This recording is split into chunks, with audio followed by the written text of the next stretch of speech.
Hola, ¿cómo estamos? ¿Todo bien? Volvemos al Guiso Podcast. No pasó tanto tiempo, estamos cumpliendo el tiempo de forma. Sí. Agradecemos a todas las personas que nos escuchan, a todas las personas que nos comparten, a todas las personas que nos tiran temáticas incluso. Decirles que hace mucho calor, Hace mucho calor. todos van a recordar, el día de hoy como el día en que en noviembre hicieron casi 40 grados. así que fue así que estamos ahora tomando un tereré. Yo no soy para nada amigo del tereré. Yo sí. Me han hecho probar esa gilada varias veces. La verdad es que me pintó, vos, Agus. Sí, yo Un creo tereré, que sí. esto para algunos va a ser un sacrilegio, pero para mí el secreto está en el jugo. Comprar un buen jugo. No hacerlo, porque si haces el jugo le queda la pulpa, se te tapa la bombilla. Bueno, un buen juguito en sobre. claro, bueno, en realidad Agus sugirió un tereré y yo le dije, pero más vale que te salga rico, si no... Y acá estoy tomando soda. Sí. No podcastrinemos más. ¿De qué nos vas a hablar hoy? ¿De qué otra cosa podemos hablar en épocas mundialistas? Hoy domingo arrancó el mundial. Uh-huh.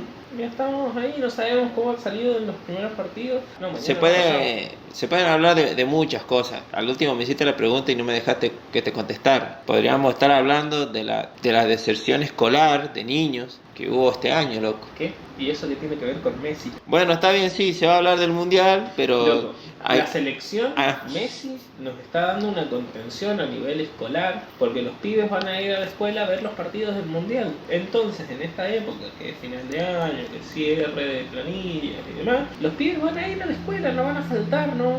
Es verdad, y los van a Messi obligar porque hay que cerrar las planillas. Gracias. Messi los está llevando a la escuela de la manito. La impronta del fútbol en la educación, gracias. Sí. Genial. Danos un ejemplo, a ver, ¿nos traes vos un ejemplo así concreto de la educación, la impronta del fútbol en la educación? La verdad es que no. La verdad es que no, yo lo que tengo, todos tenemos ganas, al menos los que nos gusta medianamente el fútbol. Yo igual debo confesar algo. ¿Qué te pasa ahora? Después del Mundial 2014, yo quedé muy sentido con el fútbol. Y me ha costado volver a retomar relación. Lo hago moderadamente. Entonces se me ocurrió traer el último mundial que ganamos, que fue el del 86. En un momento dije, voy a llevar el del 78 para contrastar, que también había violaciones a los derechos humanos antes. Después dije, me voy a enroscar tanto en eso, si queremos que ruede la pelota. No, y bueno, y traje el recorrido que hizo la selección del 86, con Bilardo a la cabeza y Maradona presente como capitán para ganar el mundial. Todo el recorrido previo y por ahí también tratar de compararlo un poquito con la selección actual. Hay algunas cosas que están buenas y estuve leyendo un par de cositas. El fútbol ha cambiado muchísimo en los últimos 30, 36 años. Ajá. Ha cambiado muchísimo a nivel de cómo se maneja el mercado, de los pases, cuánto vale un jugador, el negociado detrás del espectáculo del fútbol ha cambiado mucho. Ahora las cifras son exorbitantes, los clubes valen billones de euros, de dólares. Sí, invertir en un club es una inversión segura. Sí, si tenés un buen proyecto deportivo y qué sé yo, es una inversión segura. Si no, podés vivir como Peñarol de San Juan y estar cayéndote a pedazos y que los hinchas te quieran tomar el club, digamos. Pero bueno, antes habían otros números, habían otras condiciones. Hoy un jugador de fútbol de elite gana millones y millones de euros, de dólares. Sí. Pero antes, en el 86, si bien ganaban más que el promedio, no vamos a decir que no, las cifras eran mucho más bajas. Por ejemplo, el pase de Maradona al Barcelona costó 800.000 euros. Hoy 800.000 euros es nada, porque Maradona ya venía de ser un fútbol. Antes el fútbol argentino era importante. La liga argentina era una liga que tenía peso. Uh-huh. Los jugadores que iban al mundial eran de la liga argentina, por ejemplo. Y está bueno pensar en qué hubiesen sido estos futbolistas si no hubiesen sido futbolistas. Un periodista les consultó a los jugadores del plantel del Mundial 86 que hubiesen sido si no hubiesen sido futbolistas. Uh-huh. Y ellos responden, por ejemplo, Héctor Enrique dice hubiese sido un chorro bárbaro, Oscar Garré dice un ciruja, Sergio Batista, la verdad no sé, me hubiese gustado seguir la facultad. José Luis Brown, un atorrante, un borracho de pueblo, timbero. José Luis Brown venía de un pueblito de 500 habitantes y era muy pobre en ese pueblo. José Luis Cosiufo dice ingeniero en electrónica. Claudio Borgi quizás estaría trabajando en una fábrica. como todos de nosotros, agrega el Vasco @Barreno. No sé, hubiese estudiado, profesor de educación física, dice Oscar Ruggeri, panadero, dice Marcelo Troviani. Mi viejo es ferroviario y a mí me gusta mucho ese trabajo, dice Néstor Clausen. Mira. Cuando era pequeño lo ayudaba mucho y me hubiese gustado mucho trabajar de eso. Julio Jorge Olarticoechea dice, de chico trabajaba, pintaba autos. Hubiese trabajado ahí, pintando autos, seguro. Porque el Mundial del 86 es la historia de un montón de tipos comunes Mirá, que sí, por cuestiones del destino se encontraron y hicieron lo que todo futbolista sueña con hacer, darle un mundial a su país. Esta es la historia de cómo 26 personas, comandadas por Carlos Salvador Vilardo y lideradas por Diego Armando Maradona, con la prensa y hasta el presidente en contra, le dieron al país la alegría máxima. Para entender esta selección, lo primero que hay que hacer es arrancar por su entrenador, Carlos Salvador Vilardo. Pero para entender la designación de Carlos Salvador Vilardo, hay que entender un poco el contexto previo, tanto nacional como dentro de la AFA. Del 76 al 83, la Junta Militar gobernó de facto la nación argentina y echó raíces en sus instituciones. Sí. Entre ellas, la misma AFA, donde de la mano de Carlos Alberto Lacoste organizó la Liga de Fútbol Argentina con métodos totalitarios. Era tal la vinculación de Lacoste con la Junta que en 1981 fue presidente interino de la Nación por 11 días. Y eran tales sus métodos que el propio Pato Filiol, por ejemplo, cuenta que fue llevado frente a Lacoste escoltado por milicos y apretado para firmar una renovación con River que él no quería porque no estaba de acuerdo con el salario que le ofrecían. Lacoste apretaba también a la prensa, al italiano Benedetto Mosca, dueño de la revista Goles, lo apretó por las sucesivas críticas de la revista La Junta.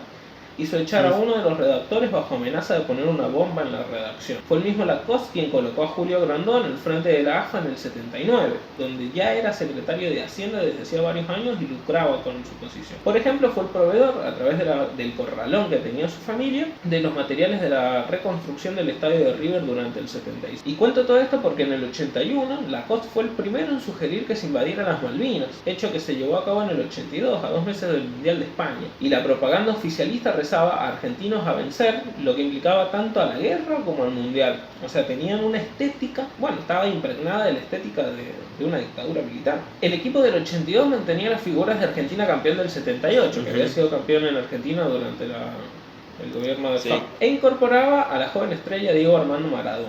El entrenador, el mismo Menotti del 78, el mismo entrenador que había ganado el mundial, pero menos compenetrado con el equipo. Fue un mundial para el olvido, con eliminación en cuartos de final y una expulsión de Maradona contra Brasil. La derrota en el mundial y una solicitada exigiendo la aparición con vida de los desaparecidos, firmada por Menotti, cantaría en su expulsión, a pesar de haber generado algo que a Grondona le agradaba, y es la sensación de que un jugador argentino ganaba prestigio al vestir la camiseta de la selección. En su lugar, la revista El Gráfico, de enorme tirada y buenos vínculos con la Junta, propuso la figura de Carlos Salvador Vilardo.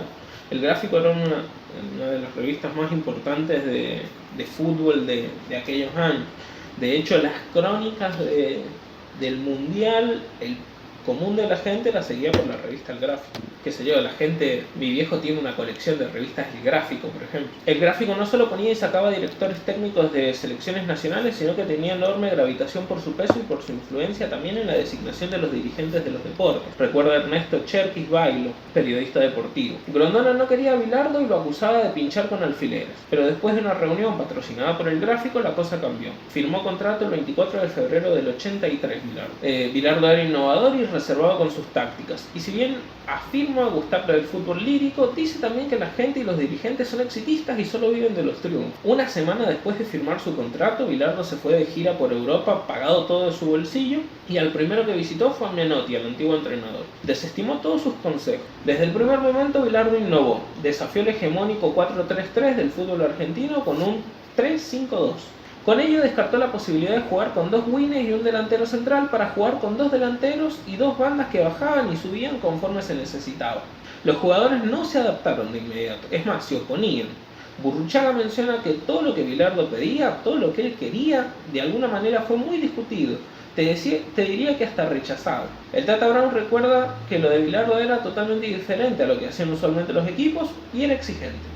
Terminaba sus explicaciones y preguntaba, bueno, ¿entendiste? Y los jugadores respondían sí, pero para quedar bien, porque no tenían idea, afirma Brown. La prensa se le opuso de inmediato, particularmente del diario Clarín. Mariano Hamilton, redactor del diario por aquellos años, menciona que él baja línea en contra del vilardismo por considerar que el fútbol de Menotti era mejor que el de Vilardo y ya. Pero no todas eran críticas negativas. Los miembros del programa, todos los goles, entre los que estaba Fernando Niembro, eran firmes defensores del bilardismo. También lo apoyaban en un programa de Radio Sport 80. ¿Quién Fernando Niembro? Fernando Niembro. Siempre Fernando Niembro en el lado correcto de la historia. También lo apoyaban en un programa de la Radio Sport 80 que conducía Víctor Hugo Morales. Es importante Víctor Hugo Morales porque el chabón lo apoyó siempre. Siempre fue bilardista y lo defendió a muerte. Pero en fin, el ciclo de Bilardo se puso en marcha con algunos ruidos. De un lado, cierta incomprensión de los jugadores hacia el entrenador.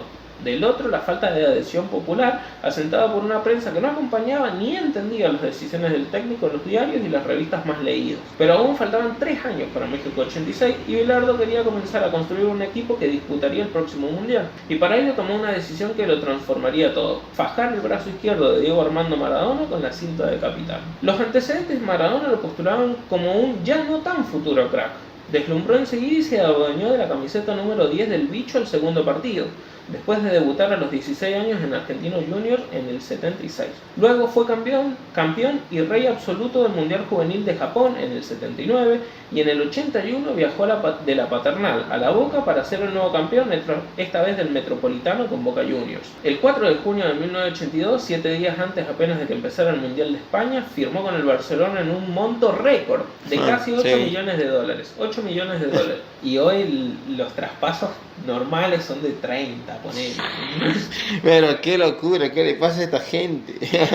Pero para darle la cinta a Maradona debió quitársela primero a Daniel Passarella. No fue una decisión fácil porque no se trataba de un cambio por rendimiento o por pérdida de liderazgo. Daniel Alberto Passarella fue investido caballero de la selección el 19 de marzo de 1978. Sostenía la imagen de un caudillo de River a pesar de sus 24 años y con el correr de los partidos se convirtió en una pieza irreemplazable del equipo nacional. Su figura creció exponencialmente cuando ganó la Copa del Mundo en el 78 y siguió acrecentándose al participar de su segundo mundial, 4 años. Jugó 12 partidos entre ambas Copas del Mundo, todos como titular, todos como capitán. Por eso Diego fue cuestionado de entrada. El periodista Mariano Hamilton recuerda las dudas que sobrevolaron sobre el 10. Maradona estaba cuestionado, te diría casi como hoy ocurre con Messi. Igual este fragmento es de un libro del 2016. Bien.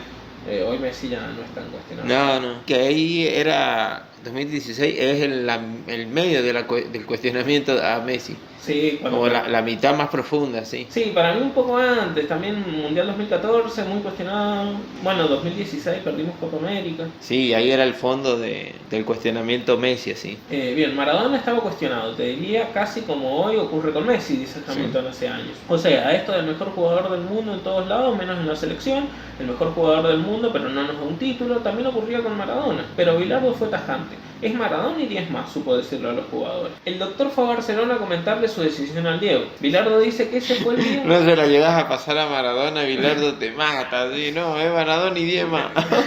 Lo curioso es que Maradona no jugó hasta el mismo año del Mundial. Un año antes del Mundial empezó a jugar con la selección. No había jugado ningún partido. Cuando él decía es Maradona y 10 más, Maradona no estaba jugando. Bilardo dice que ese fue el día que conoció a Maradona en el 83. Del resto del viaje tenemos información proporcionada por José Luis Barrio, periodista del Gráfico, que se había embarcado junto a Bilardo para ser de cronista del MIG. Viste, por eso la gente seguía el Mundial desde el diario, desde la revista El Gráfico, porque habían mandado un periodista que viaje con Bilardo. Bien. El siguiente paso fue, nos cuenta Barrio, comunicarle la noticia también a Passarella. Este aceptó la situación, quedando él como subcapitán, aunque años después declaró que a los capitanes los eligen los jugadores dentro de la cancha. Después del viaje con el equipo armado, Argentina daba sus primeros pasos con el nuevo DT. Pasos temblorosos, endebles, con caídas. Podía perder con China, pero ganarle a Alemania, por ejemplo. El equipo, cuya mayoría de jugadores eran de equipos chicos como Estudiantes, Gimnasia, Rosario Central e incluso Ferro, era resistido tanto por los hinchas como por la prensa. La selección no daba pie con bola, sobre todo en las primeras épocas, porque convengamos en que había un poco de confusión, resume Ernesto Cherquis Vialo. Todo cambio trae confusión. y no había una plena adaptación más que la adaptación patriarcal del liderazgo. Cherkis reconoce, hoy con el diario de varios lunes posteriores, que esa confusión existía, pero que había un camino. Entonces se va produciendo con Bilardo una larga problemática, que es la de que estamos revolucionando el fútbol. Estamos cambiando cosas del fútbol y a lo mejor didácticamente no lo estamos haciendo con la claridad absoluta. Convoca 11, 15, 18 tipos en un departamento para tenerlos 4 horas viendo videos. Era una cosa que los jugadores aguantaban solo porque querían jugar en la selección nacional, y no porque estaban encolumnados ideológicamente detrás del líder. Oh, me encantó esa parte del sometimiento psicológico ahí, Milagro. ¿Lo vieron, chicos? Fíjate acá. Ricardo, retrocedeme la cinta para que lo vean de nuevo. El que se va no juega el mundial. Acá, mira. Mirá cómo te marca este. En el 84 hubo una seguidilla de partidos amistosos de las que Maradona no participó, en el que el seleccionado arrancó mal en Colombia, enderezó la marcha contra selecciones europeas, pero finalizó mal en México. En la tapa del gráfico del 28 de agosto del 84 se lee: Selección Nacional fue un bochorno, una alusión al último partido. Ricardo Bocchini tiene otra mirada sobre el asunto. Jugamos grandes partidos, dice, y creo que fue donde empezó la época que se pensaba que Argentina podía ser campeón del mundo. Porque me acuerdo, prosigue Bocchini, que cuando le ganábamos a Alemania 3-1, Franz Beckenbauer, que había asumido como técnico hacía poco, dijo: este va a ser el próximo campeón mundial. Porque si juega de esta manera y todavía le falta Maradona, va a ser un equipo muy difícil. Qué bueno, qué logro, ¿viste? Como que te vayan reconociendo otros entrenadores, sí. Y tal vez esa ausencia de Maradona habrá sido un esfuerzo por igualarlos. Habrá repercutido en que los jugadores traten de jugar mejor. De jugar mejor, de subirles el nivel. Claro. Como que no tengamos presente el que tiene alto nivel, sino que trabajemos para subirle el nivel nosotros y que se equipare. No se terminó de equiparar, pero sí subió un poco más al nivel de Maradona. Claro. Qué sé yo, no sé. Sí, que ese mismo grupo se vaya consolidando. Exacto. Maradona y varios otros jugadores que estaban en el exterior no estuvieron convocados por varios partidos más. En total se cuentan 20 encuentros en los que ni el 10, ni Pasarela, ni Valdano estuvieron. Valdano jugaba en el Real Madrid.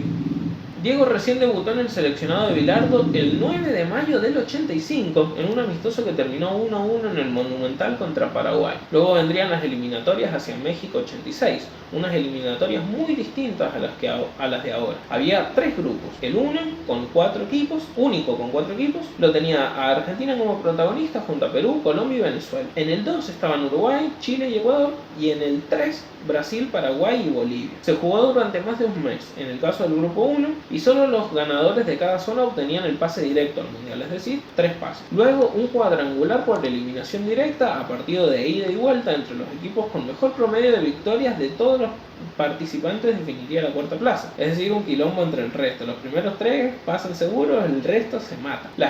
Las eliminatorias arrancaron con asperezas, no dentro de la cancha sino en el entrenamiento. Para el primer partido Pasarela iría de suplente, asunto que no fue de su agrado, y habló con Bilardo para dejar la selección, pero Bilardo no lo dejó, lo puso de titular en todo el proceso de eliminatorio. Un proceso duro donde cada encuentro de visitante se los hacían sentir como visitantes. Los insultaban, les tiraban pilas, lo que encontrase. Valdano recuerda una vez que a Diego, en medio del partido contra Colombia, le tiraron una naranja. La paró con el empeine y empezó a hacer jueguitos, hasta con el taco, y luego le pegó una patada de asno de manera que la naranja volvió a la tribuna, pero ya hecha pedazos. La gente no sabía si matarlo o aplaudirlo, porque el gesto técnico había sido totalmente fuera de lo común, sentencia Valdano.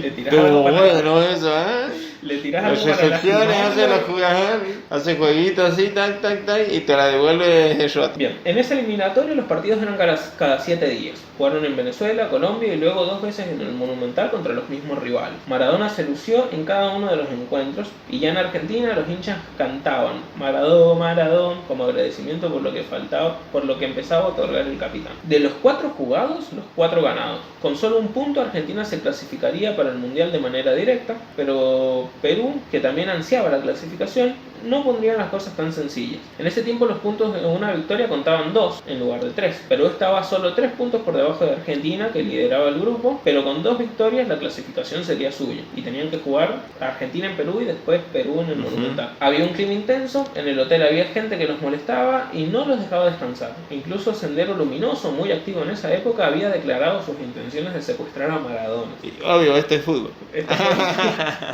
Es para que venga a jugar un picadito acá en la selva, ¿verdad? El juego de la selección en ese tiempo giraba 100% en torno a Maradona. Pasarela la tocaba, miraba a Maradona. Calderón agarraba la pelota, miraba a Maradona. Lo que hizo Perú fue ponerle marca personal a Diego. Luis Alberto Reina, encargado de llevar a cabo ese marcaje, nos dice: yo lo marqué a base de tacto, porque yo estaba bien trabajado físicamente, pero no tenía la velocidad de Maradona. Trataba de estar pegado en todo momento y agarrarlo de parte de la cintura para que no tuviera el movimiento de desmarque y que sus compañeros no pudieran pasarle la pelota, cosa que se logró. Pero no fue todo mérito de Reina. Barrios dice: si bien la marca de Reina fue pegajosa, insistente, molesta, en algún pasaje violenta, con bastante complicidad del árbitro, Diego estuvo lejos del Maradona rebelde, creativo, que se sacude el polvo de los pantaloncitos y sigue. Y vaya que fue violenta. Otros jugadores de la selección de aquellos años recuerdan que hubo agarrones, tirones y hasta golpes intencionados. El propio Reina afirma: no me llena de orgullo, solo hice un trabajo que se me encomendó en esa época, hice un trabajo porque quería defender a mi selección, pero acá en Perú no me gusta hablar mucho del tema de Maradona porque no estoy muy orgulloso de haber hecho ese trabajo. Como que lo hizo pija. Básicamente el bacho. Sí. Los peruanos se llevaron ese encuentro por 1-0, lo que llevaba la definición a la última fecha. Aunque quedara la posibilidad de un repechaje, todo lo que estaba en juego presagiaba gloria o drama. Y la función empezó con drama. El drama inicial de Franco Navarro, el delantero peruano que duró solo 6 minutos en cancha y que tuvo que salir por una patada que le dio Julio Camino, jugador argentino. Fue como que salió del vestuario con la misión de sacarlo, dice Fernando Signorini, preparador físico de Diego entre el 83 y el 91. El resultado: fractura de tibia y peroné, 8 meses sin jugar. Y Camino sin mundial. Nadie lo quería en el equipo después de lo que había hecho. En 6 minutos salió, quebró un culiado. Así. Vos no vas a hacer ningún gol en este partido. Era un partido para el infarto. Los peruanos habían dado vuelta el resultado negativo y estaban ahora 2-1 a su favor. Se vieron tantas emociones que a Julio Grondona, que miraba el partido desde el palco, se le bajó la presión y tuvo que ser asistido. Argentina estaba desesperada en los últimos minutos. Jugaba pero sin un rumbo claro. Tiraba centro tras centro y no ocurría nada. No entraba más esa pelota, dice el Tata Brown. Pero la pelota finalmente entró, impulsada por el Tigre Gareca. Barrios suma a la épica final. Recuerdo bien el estadio entero de River, el estadio completo, así que había hinchas de Boca, de Racing, de Independiente, de San Lorenzo y de todos coreando pasarela, pasarela, pasarela. Era una cosa conmovedora. Y más vale, claro, se cae día de Maduro. Era el antiguo capitán de la selección, la gente lo quería. Era una cosa conmovedora porque a la gente le quedó claro en Argentina que Argentina accedió a esta última instancia del Mundial 86 básicamente por Daniel Pasarela. En el vestuario posterior del partido con Perú, todo es festejo, todo es barro y alegría. Todo y todos, menos Diego. Pato Filiol se le acerca y le dice: che, pibe, vos también te clasificaste, ¿qué te pasa? Vos no puedes gritar el nombre de otro jugador acá. Maradona se levantó entonces y lo abrazó, pero estaba como ausente, aislado. En ese día de desahogos, más de uno se acordó de la gran noche del Pato y nadie supo que el arquero no jugaría el Mundial. Tampoco nadie supo que Ricardo Gareca, socio de Pasarela en el gol de la resurrección, no tendría lugar en México. Y ni el más bilardista de todos los que estuvieron ese día en el Monumental pensó que Pasarela tampoco jugaría un solo minuto en la Copa del Mundo de México 86. Respecto a la sede, a Bilardo le preocupaba la elevada altura sobre el nivel del mar y la baja saturación de oxígeno que conlleva. Para poner en perspectiva, el Distrito Federal de México se encuentra a 2.240 metros sobre el nivel del mar, mientras que San Juan, donde estamos grabando esto, está a 640. Para tantear el terreno, organizó 2 partidos contra México, uno en Los Ángeles y otro en Puebla. Fueron 2 actuaciones pobres de una Argentina sin las figuras que consiguieron la clasificación. Las críticas se profundizaban. Todos dudaban de la continuidad de Bilardo, salvo el propio Bilardo. Él quería empezar a entrenar el equipo que disputaría la Copa. Pendiente siempre de la altura, eligió Tilcara como lugar de entrenamiento. Ese pueblo que está a 2.465 metros sobre el nivel del mar, casi como México. Los seleccionados: Luis Islas, Néstor Clausen, Ricardo Giusti, Ricardo Bocchini, José Luis Brown, Carlos Daniel Tapia, Oscar Ruggeri, José Luis Cusiufo, Jorge Comas, Oscar Garré, Sergio Batista, Claudio Borgi, Oscar Derticia y Sergio Almirón. Algunos nombres son conocidos. Oscar Ruggeri es el de derecha. Y ahora está... bien, sí, cómo no conocer. En realidad lo que pasa con Ruggeri es que al chabón se le acabaron las anécdotas del 86 y ahora nos cuenta lo que piensa. Y a nadie le importa lo que pensás, ya di lo tuyo, cuéntame alguna anécdota del 86. Ya cuéntanos otra anécdota del Diego. Allí entrenaron durante 10 días con un equipo local, es decir, la selección argentina fue a Tilcara y lo que hizo es jugar un partido al grupo de veteranos que se juntan ahí a jugar. Y hacíamos picaditos todos los días y algunas veces partidos informales, pero cancha completa, codeándonos con todos, con Ruggeri, Islas, Borges, dice Carlos Cabrera, exjugador de Pueblo Nuevo. Faltaban 144 días para el comienzo del Mundial y el médico Raúl Madero ya explicaba que los ejercicios no eran de aclimatación, sino que servirían para comprobar la reacción de cada organismo a la altura. O sea, no querían ver cómo nos preparaban para, sino querían ver cuál era el más apto. Al día siguiente de llegar y después del primer examen médico de Madero, el profe Ricardo Echeverría se hizo cargo de la práctica, ante 2.000 curiosos. Un cuarto del pueblo, que era un pueblito de 8.000 habitantes. Sí. O sea, un cuarto del pueblo fue a ver cómo jugaba la selección. Esto era en la cancha de Pueblo Nuevo. Unos días después jugaron un amistoso contra un combinado de Humahuaca, sin entrada, en el que la gente desbordó la capacidad del lugar. Oh, manso mundial, bien. Aunque ganaron, a Bilardo no le gustaba esa clase de partidos de preparación, porque es un equipo muy inferior, le hacía partido a la selección argentina, el espíritu se resiente y empiezan a aflorar las dudas. Durante esos 10 días que duró la expedición a la altura jujeña, los jugadores argentinos y el cuerpo técnico caminaban por las calles del pueblo como los lugareños. Sí. Nadie se les abalanzaba para pedir autógrafos, por ahí a veces alguna foto. Incluso un día fueron a una festividad local. Por esa tranquilidad y con el correr de los días, los integrantes de ese grupo de 14 adelantados optaron por ir en las horas de descanso a tomar mate a la plaza chica de Tilcara, que es donde está la iglesia. Y ahí empezaron a interesarse por la adoración que los tilcareños tienen por sus santos y sobre todo por la Virgen. Algunos lugareños comentaron que el seleccionado argentino prometió volver a la Virgen si ganaban el Mundial. Los jugadores lo niegan. Bilardo es el primero. Hasta hoy todavía hay un dicho, dice: Argentina no va a Tilcara y por eso no gana. Yo nunca prometí nada. De todas formas, la reciente Copa América obtenida por el seleccionado argentino sepulta la supuesta maldición. Y en su cara, tilcareños, ¿quién los quiere? Nadie. Ahora hay que hacerle una promesa a la difunta, loco. Con Chiquitapia cumple. Chiquitapia volvió con la Copa América. No involucres a la difunta en esto, porque mira, nadie ha salido bien parado. Nadie en realidad, es el gran secreto de Caucete. Nadie en realidad ha salido bien parado. Por eso viene Caucete. No, mentira, esto no es shade. Un saludo a Caucete, ciudad con buena gente. A esta altura uno se preguntaría dónde está Maradona, ¿por qué no entrena con la selección? Bueno, los clubes europeos no querían ceder a los jugadores debido a sus propios compromisos, es decir, tenían que jugar Liga, Copa y demás. Después de Tilcara, Bilardo continuó con los entrenamientos en condiciones particulares, medios días con mucho calor, con equipos de juveniles que corrían y exigían mucho, y estaba solo, hasta el gobierno de Raúl Alfonsín quiso que dejara su puesto. Un plan secreto de la inteligencia alfonsinista o una charla de asado con derivaciones insospechadas, no sabemos. Como haya sido, sucedió. A Bilardo lo quiso bajar el gobierno y llegó muy lejos en el intento. Alfonsín, al frente de un país que vivía una democracia incipiente y muy endeble, había echado a andar la maquinaria para un golpe de estado al fútbol. Hugo Santilli, presidente de River y vicepresidente a cargo de la AFA por un viaje de don Julio a Zurich en ese momento, da más detalles. ¿A vos te parece parecido la presidencia de Alberto Fernández con la última presidencia de Alfonsín? No tengo tanta data sobre el gobierno de Alfonsín, salvo aspectos muy generales como la hiperinflación. Arrancó bien y después muy mal, no sé. ¿Y vos decís que Alberto Fernández arrancó bien? Arrancó bien. Vos decís, Ray, llenó de ilusiones a un pueblo diciendo que no iba a pagar la deuda. Y por eso arrancó bien. Y después se dio vuelta con un panqueque, maldito sea.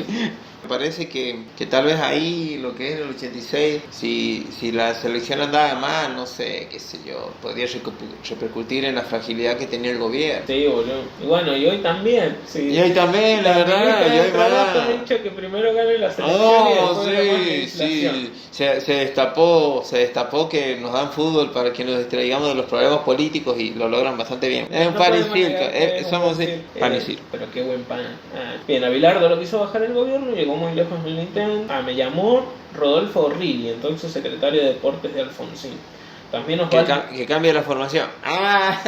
Un poquito más heavy. También Osvaldo Otero, que era el subsecretario de Deportes, y yo fui a la secretaría. Y ahí me preguntaron qué opinaba yo de la selección y de la posibilidad de cambiarlo a Bilardo por Menotti, el antiguo entrenador. Lo que no tenían en cuenta los políticos era una costumbre muy política de Bilardo. Como se sentía solo y perseguido, el doctor tejía alianzas, no con dirigentes ni con otros entrenadores. Lo hacía con taxistas, mozos de bares, importantes y por supuesto con los que estaban más cerca de la AFA. Así Bilardo se enteró de que el gobierno tenía tenía toda la intención de darle salida. Yo me entero, dicen, por intermedio de un mesero, un mozo, que escuchó que me querían sacar. Eran todos políticos, 5 políticos en una mesa y me querían sacar.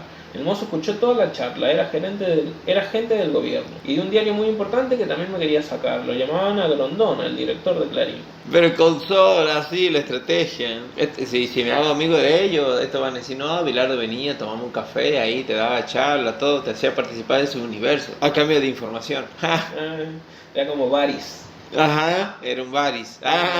Este Bilardo Varys, che.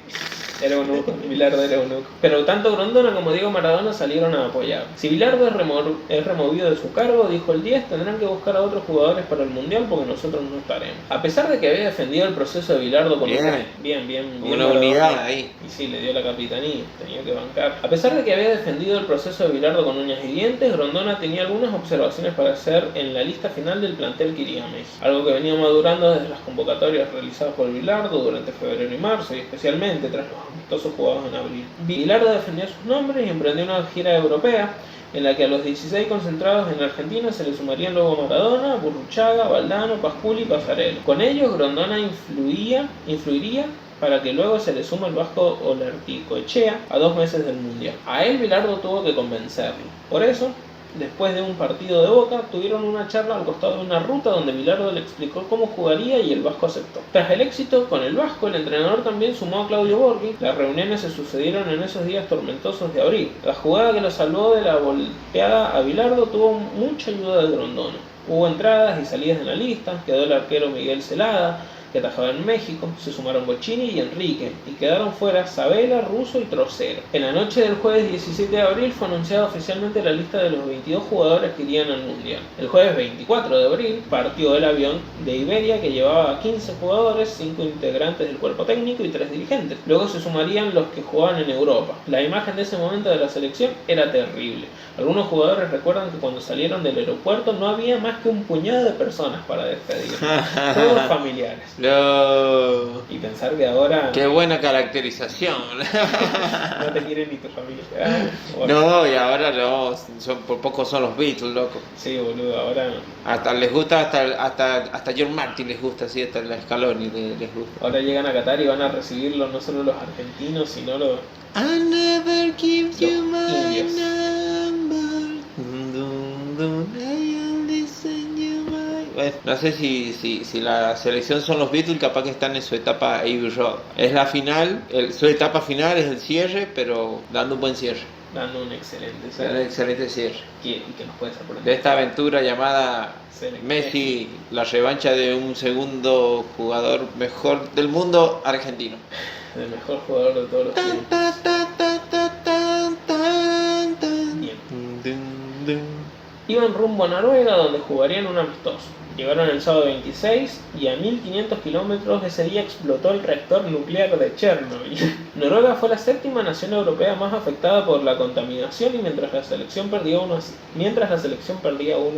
Sí, qué año raro ese. Yo tengo la teoría de que con la radiación obtuvieron un par de poderes. Bien, el último encuentro amistoso de la selección fue contra Israel, el 4 de mayo, a 3 semanas del Mundial. Lo ganaron 7-2. Desde entonces y por 4 mundiales más, jugar contra Israel fue cábala de la selección. Y cada gol que les hacíamos era un grito por Palestina libre. La selección llegó al aeropuerto Benito Juárez del DF mexicano el 5 de mayo con 20 jugadores, 4 integrantes del cuerpo técnico, 2 dirigentes y 306 kilos de equipaje. Faltaban 28 días para el debut contra los coreanos y la Argentina, primera que nadie, se instalaba en lo que sería su hogar hasta el 29 de junio, la concentración del Club América de México. Los primeros en llegar y los últimos en ir, nos habían dicho los jugadores. En México los esperaban para sumarse al plantel Héctor Miguel Celada, el multipremiado arquero que jugaba en la Liga Mexicana, pero que no llegaría a debutar con la selección, y posteriormente se le sumó Valdano, que estaba jugando la final de la Copa de la UEFA con el Real Madrid. El hotel que los alojaba estaba pensado para albergar un plantel de 16 jugadores, en las que Oscar Ruggeri afirma que tuvieron que construir un pequeño anexo para dar lugar al contingente entero. Cuando llegó a Argentina, la isla, como dieron a llamar al anexo, era una obra en construcción, y casi nada se modificó hasta el 29 de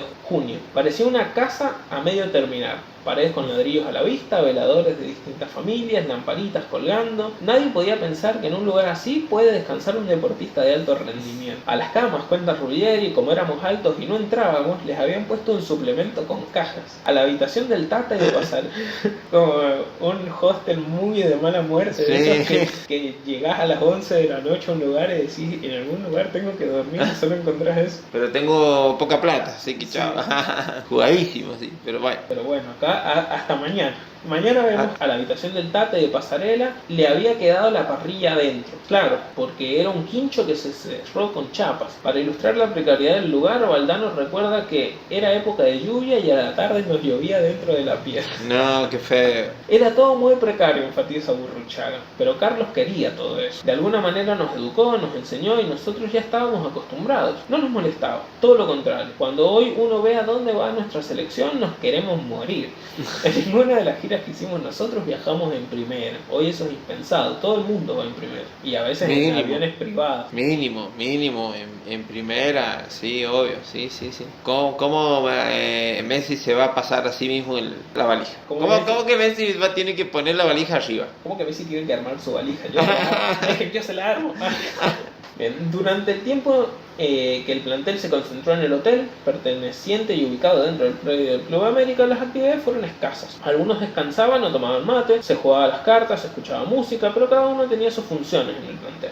El Vasco, por ejemplo, era el encargado de poner música. Lo que el Vasco ponía lo escuchaban todos. Pero la verdad es que nosotros no teníamos actividades recreativas, advierte el Checho Batista. Cuando podíamos hacer otras cosas, jugábamos al fútbol. Si Carlos nos daba libre, armábamos un picón entre nosotros, ahí en una canchita chiquita que tenía el América, y seguíamos jugando al fútbol. El plantel respiraba fútbol. Lo otro que recuerdo es la sobredosis futbolística, dice Jorge Valdán. Vivir en un campo de fútbol, saliendo muy poco fuera de la concentración, hablando de fútbol, jugando al fútbol, mirando fútbol, entrenando fútbol, viendo videos de fútbol, durante un mes resulta muy cargante. Terminé sobrepasado de fútbol. Me costaba dormir, era una obsesión que no me hacía bien. Internarse a algo.